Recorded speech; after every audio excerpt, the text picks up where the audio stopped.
ღმერთი ქრება, განვითარებული მეწყრული პროცესების გამო დანგრეულია სახლები, სამანქანო გზები, დახეთქილია ათობით ჰექტარი მიწა. ორთვენახევრის წინ გაჩენილი ნაპრალები ყოველდღიურად ფართოვდება და ღრმავდება. არნებას ხეობის მარჯვენა ფერდი მოწყვეტილია და იშლება, რაც მდინარის დაგუბების საფრთხეს ქმნის. მიუხედავად იმისა, რომ სოფლებში ცხოვრება დიდ რისკს შეიცავს, რამდენიმე ოჯახი მაინც რჩება სტიქიის ზონაში.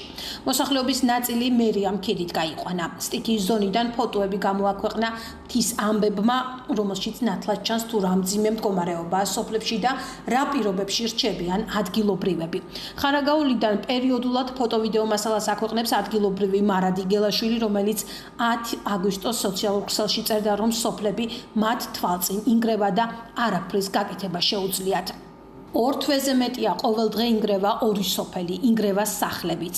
ვუყურებთ და ვერაფერს ვშველით. ამ ფოტოებში დაზიანებული სახლების 20-25%-ია ნაჩვენები. მთელი ამ ხნის განმავლობაში შენობების დაშლა ვერ მოხერხდა.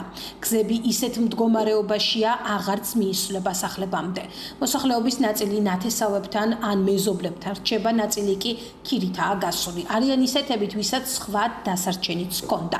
ზოგმა ავეჯის ნაწილი გაიტანა. ნაწილი კი შენობებთან ერთად მიწას მიაქვს. მეწყერის გამოწვევი მიზეზების გეოლოგიური კვლევა ჯერაც არ დაწყებულა. ამ კვლევის პასუხებზეა პირდაპირ მიბმული მოსახლეობისთვის კომპენსაციის საკითხიც. კვლევა, რომელიც ახლა ტარდება, მხოლოდ რელიეფს სწავლობს. ის, რომ ტერიტორია საცხოვრებლად აღარაა ვარგისი, ფოტოებიდანაც ნათლად ჩანს.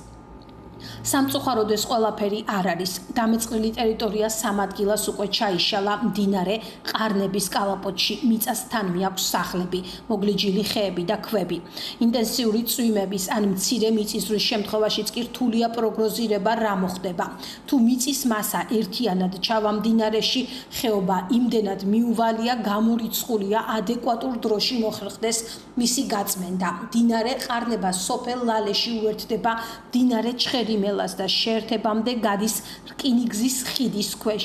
იმედს ვიტოვებთ, სახელმწიფო მოახერხებს ამ რკინიგზის მართვას. სხვა შემთხვევაში შეიძლება ძალიან ცუდად განვითარდეს მოვლენები, წერს მარადი გელაშვილი სოციალურ ქსელში.